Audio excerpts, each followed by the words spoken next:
This is a special edition of The Web in 90 Seconds dedicated to Aaron Swartz, who committed suicide on Friday, January the 11th.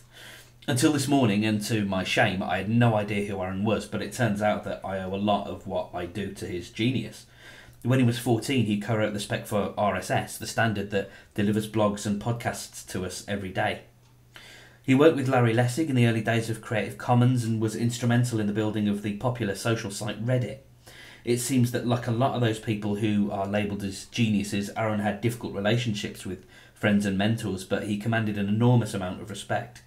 Cory Doctorow wrote of him, "I don't know if he understood that wherever he was, there were people who cared about him, who admired him, who would get on a plane or a bus or on a video call and talk to him."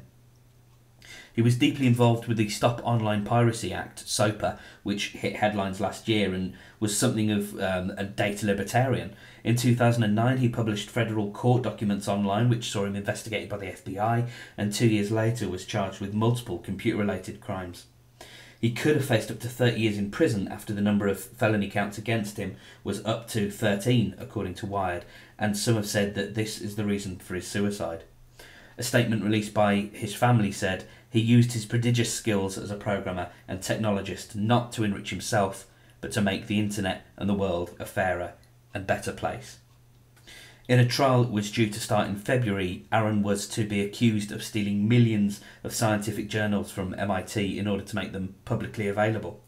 Although some, like friend and Creative Commons contemporary Lessig, have publicly denounced Aaron's actions, there's been shared outrage over the US's doggedness in pursuing what his family call a crime that had no victims.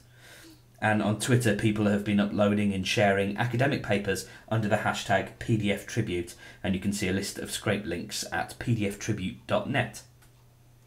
Thanks a lot for watching. I hope that if you knew as little about Aaron Swartz as I did, this was something useful. Reading Cory's piece this morning made me feel like a gross underachiever, and I feel guilty not to have known about him before he died.